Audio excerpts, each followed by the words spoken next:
On the island of Crete there lived a Minotaur, a ferocious creature that was half man and half bull. The people of the island of Crete were terrified of the Minotaur. It loved nothing more than to feast on human flesh. King Minos enlisted the help of Daedalus, a talented architect, inventor, and craftsman, and asked him to build a labyrinth that would be so complex it would be virtually impossible for anyone or anything to find a way out. Once out of the labyrinth, Daedalus and Icarus carefully made their way to the shore of the island and pondered on what to do next. They needed to find a way to leave the island, but how? Daedalus stared up at the sky, and the seagulls circled overhead.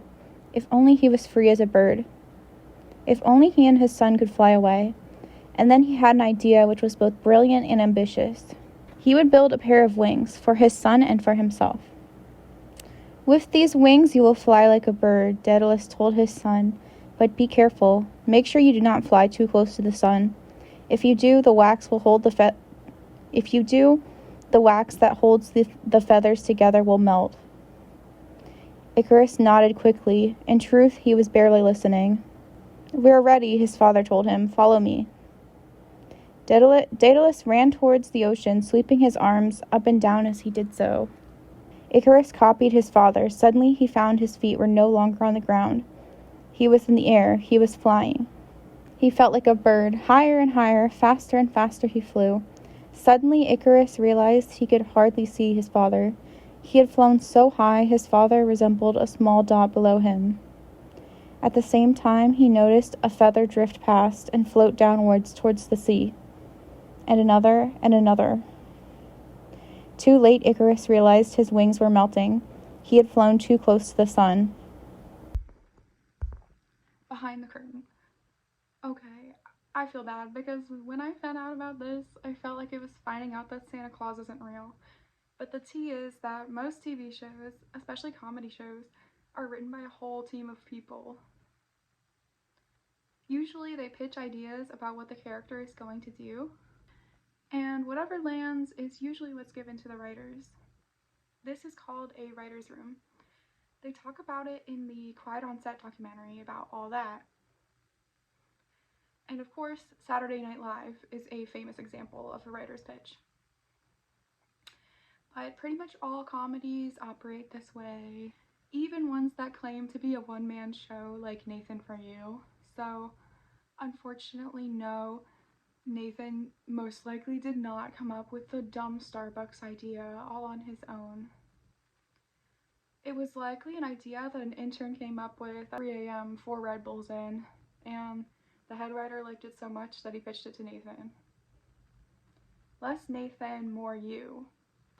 I think this may be a controversial take until I explain it, but Nathan For You, or Nathan's character, is the worst part of Nathan For You. Now, before you get mad, think about how many of your favorite scenes play out. Is it something Nathan says that's funny, or is the person's response to him or the crazy scheme that is the funny part? 9 times out of 10, it's the latter. In the rehearsal, it's clear from the get-go that Nathan has way more control over this project, and it takes a weirdly dark and uncomfortable tone. I really think it was thanks to the Comedy Central writing team and casting that they were able to find such amazing characters that they knew would play well up against Nathan's awkward persona vis-a-vis. A lot of the scenes that are jokes that involve mostly Nathan's character are borderline unwatchable, because it's not, look how crazy it would be if we marketed a realtor as an exorcist, but what if Nathan kissed this actress over and over again when she's clearly uncomfortable? Or another episode that really makes me feel uncomfortable, the episode where the robot might pull down Nathan's pants to expose him to children. That seems to me like an idea that should have been cut in the writer's room, and I fear that is where Nathan's true personality slips through, especially after we see how much Fielder is willing to push boundaries in the rehearsal for the sake of art. Another example is the dumb Starbucks episode. It is one of my favorite Nathan For You episodes ever. And the whole joke doesn't have to do with Nathan's character at all. If you removed him from the episode and replaced him with another comedian entirely, not much would change, except for a couple good awkward jokes. But the whole reason the episode works was the scenario making fun of copyright and parody law, which is very likely a pitch coming from the writer's room, not Nathan Fielder himself. Punching up versus punching down. While the term might have been coined more recently and is a reason a lot of older comedians complain you can't joke about anything these days, punching up versus punching down has existed forever and is an essential part of good comedy. For example, in White Chicks 2004, which is a very old movie by now, the jokes that work and are remembered fondly are when the Wayans brothers make fun of rich white women. Punching up is funnier. And the jokes that age poorly are the transphobic jokes about men in drag, because even if you take the political aspect out of it and break down the joke to the basic level, it doesn't work, because man in dress as trans is not funny. It makes you sad. Punching down doesn't work. Another example of punching up versus punching down is some classic cartoons, like Tom and Jerry, or The Coyote and the Roadrunner. You wouldn't find it funny if Tom was always winning, or if the coyote was always winning. It's funny because they're the predator and they're being attacked. Why the Jimmy Kimmel episode works. Because the whole joke is society is absurd, and talk shows are kind of a weird concept. Nathan watches a bunch of celebrity interviews, and instead of thinking, wait, these are likely exaggerated and made up, he goes into, I'm going to create an algorithm based on the most common things that occur in these celebrity stories. He is punching up, making fun of the celebrities, pretending that they are just like you. So while, the whole him researching and trying to mimic social cues is supposed to be a representation of an autistic person, though Nathan Fielder will deny this. An example of an autistic joke that lands because it's punching up is the Autistic Reporter by The Onion, a satire news network. Okay, Brooke. Yesterday, two groups of men shot at each other near Bagram Base, where I am. Today, the soldiers are happy about some of the men dying and sad about other men dying. Sergeant First Class Aaron Tomlin is only sad about 4 of the dead people. It's a long, tough day here. We lost 4 good men. No, 27 men died. 4 American soldiers and 23 Taliban soldiers. Well, I wasn't talking about the Taliban. The media responds to controversy. We know that. I feel like a poo yogurt flavor might be a news story. If people read the paper, could bring like hundreds of thousands of people in here maybe, or? Just to try that flavor? Yes. Compare that to the Autistic Reporter sketches from The Onion, a character who, despite being played by a neurotypical actor, isn't used to generate discomfort or confusion. He's treated with dignity. The satire doesn't stem from, haha, look at this awkward guy, but from how absurd it is that no one is listening to the smartest person in the room because he doesn't conform to neurotypical communication styles. The joke is not, look how weird and awkward this autistic man is, but that he is making sense. For example, why is it okay for Taliban soldiers to be killed, but not American soldiers? Because to him, all deaths should be treated equally.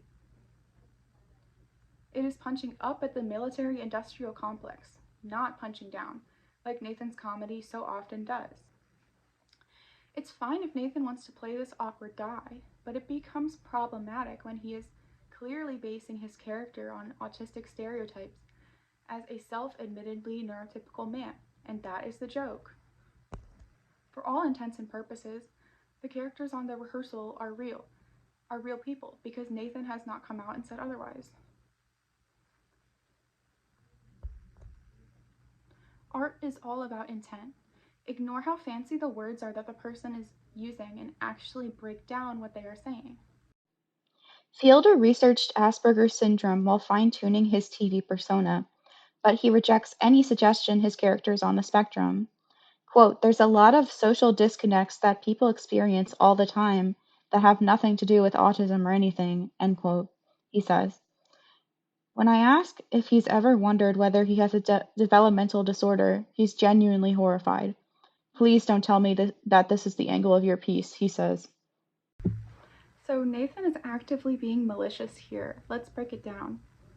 He admits he researched Asperger's syndrome and clearly is trying to copy those mannerisms based on how his character acts in Nathan For You.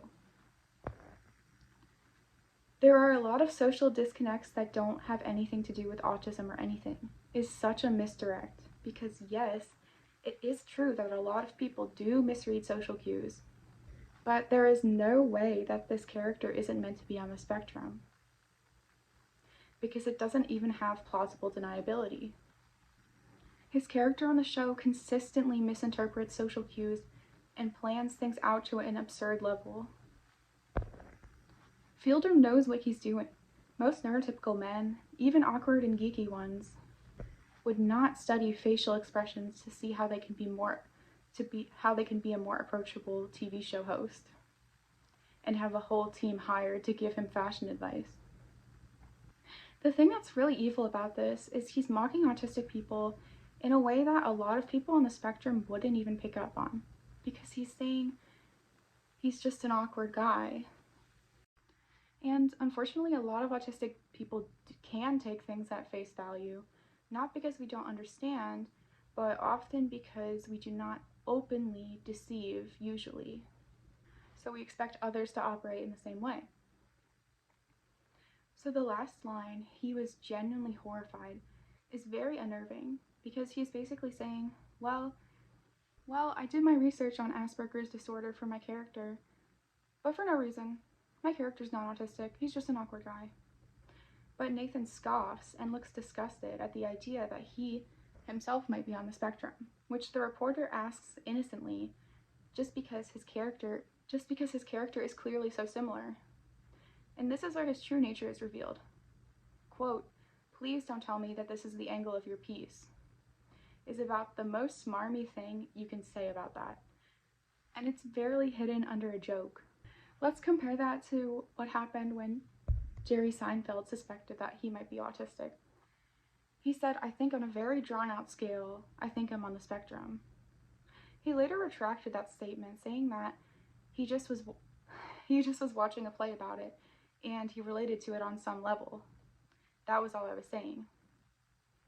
But then he followed that up by saying basic social engagement is really a struggle.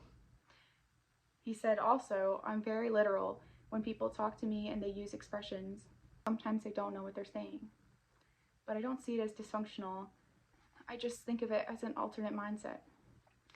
Seinfeld has the classic boomer denial, "I'm not autistic, I just do every single thing autistic people do." But it's at least a little better than Nathan Fielder because he's not saying, "Ugh, I'm not like those nasty autistic people." He just misunderstands what it is, likely because of his age and the era he grew up in. I mean, bro really loves cereal. He even made a whole flop Netflix movie about it. Classic boomer autism denial logic. Masking is not the same thing as being deceptive. Another problematic aspect is that Nathan does not rename his character, while his character morphs into more sociopathic tendencies in the rehearsal. If he wanted to make an entirely new character with a new name, that would be a better choice. But instead his characters need to make sense of the constructed social reality. Wait, what? Oh, but instead his character needs to make sense of the constructed social reality. So in the rehearsal, Nathan's character becomes a godlike creator in his own universe.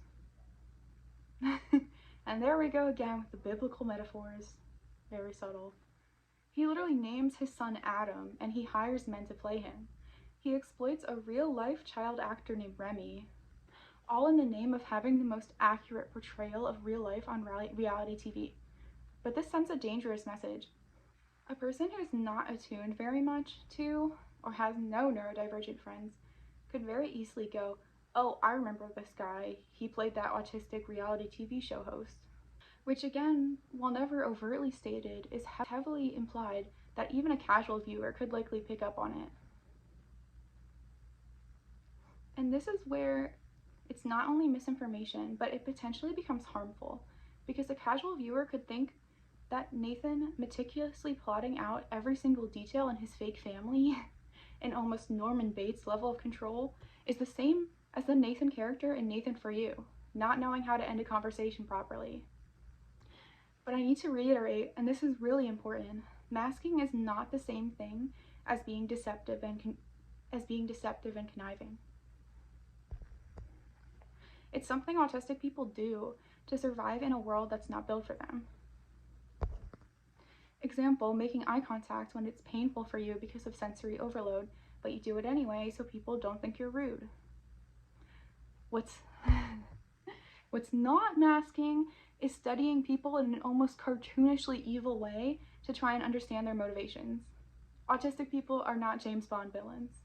I only remembered once they showed up that union rules prohibit extras from speaking. I guess I say gluten-free is like healthier, so. Research in as possible. I think it depends. Personally, I really like to do as much info gathering as I can. And so I did play the game, but I don't know. What do you think? Too much? We would just like to be able to hold down a job in late stage capitalism, which statistically, a lot of autistic people are not able to hold down a job at all. So when media like Nathan Fielder's shows portray autism in such a stereotypical way, it only harms this cause. According to this report from Drexel University, Compared to their peers with other types of disabilities, young adults with autism had the lowest rate of employment. While 58% of those on the autism spectrum ever worked during their early 20s, over 90% of young adults with emotional disturbance, speech impediment, or learning disability ever worked, as well as 74% of young adults with intellectual disabilities. we need to talk about Remy. I watched season 1 of The Rehearsal almost 3 years ago, and the way that child actor was treated in that show still sticks with me to this day. Although the problem is Fielder has not revealed how much is real and how much is fake, likely out of self-preservation, let's be real, that opens it up to fair criticism, so let's break it down. Whether it was real or fake doesn't really matter. I mean, hopefully it's fake because the kid would be psychologically traumatized. If it was fake, not sure how this type of attachment from a very young child, I think he was 5 at the time, can even be faked, but let's say that it is. What was the point then? To show that you may have potentially exploited a young child for shock value? And if it was fake, then wouldn't they predict how people would find it distasteful? To me, it reeks of something that definitely should have been and would have been cut on Nathan For You, or would be too far. But in The Rehearsal, it's clear that Nathan has so much more creative freedom from HBO. If it is real, this child will likely have to go to therapy for a while, and might have difficulty understanding what is fake and what is real. And I guess that is the whole point Nathan is trying to make against child acting. But don't exploit a young child to make your point. There are so many other effective ways to do this, like, why not do something with the money-hungry parents? Like, having them compete in a maze or an obstacle course, just to see how far these parents will go to have their kids be potentially exploited on TV. And that joke would work, because you're punching up at the exploitative, greedy parents who want their kids to be in show business, not the poor kids who are subjected to it. For example, the greedy people who wanted the $1 TVs in Nathan For You. And I know The Rehearsal is supposed to be divorced from that show and darker than Nathan For You, but there are ways to work around that with editing. Like maybe write the parents into the show so they're actually part of the rehearsal and they don't even realize. Like they thought their kid was acting in the show, but the whole time it was them, something like that. And it's a little mean-spirited, but it works because good comedy comes from making jokes. Good comedy comes from making jokes at the people who really deserve it, at the people who really deserve its expense. The ending. It isn't that I don't understand the ending of the show. I understand that he's referencing Psycho, and his character is evolving into a Norman Bates type character. I mean, casting himself to play the role of the mom apologizing to another actor playing Nathan. But I just ask why. Sure, it's shocking, but for what reason? That is the problem when he recreates the media that he's trying to expose as exploitative. And in some ways, it's worse. I doubt the original producers of Toddlers and Tiaras went, "We are going to purposely exploit kids." Starting in season 1, they probably saw how weird the whole child pageant culture was in the South and wanted to film that for TLC. And it evolved into this monster of a child endangerment with Alana's family and others. But Nathan did purposely pick out a child actor with the sole purpose to put that child in a psychologically manipulative situation. He knew that casting a very young child as his son was potentially harmful and went ahead with it for the sake of art. So you have to ask, is child exploitation that is making a point against child exploitation of any merit? I mean, Cuties 2020 was heavily criticized, rightfully so, and yet The Rehearsal 2022 remains mostly free from criticism. And I wonder why that is. I don't know. What could it be? Why was The Curse critically panned and The Rehearsal praised? One reason is Showtime versus HBO audiences. HBO tries to poise itself as prestige television. The Wire, Sopranos, Succession, etc. So often showrunners get away with morally questionable things in defense of art, Euphoria and The Idol, which is perfect for Nepo babies like Sam Levinson, which him always needing to cast a self-insert as a woman to show his most vulnerable side is such an ick.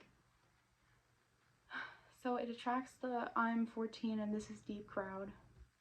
But Showtime is a much grittier and more raw network, with shows like Shameless, Yellow Jackets, and Dexter. So audiences expect realness from them, not pretension. Fiona Gallagher will likely give you the finger.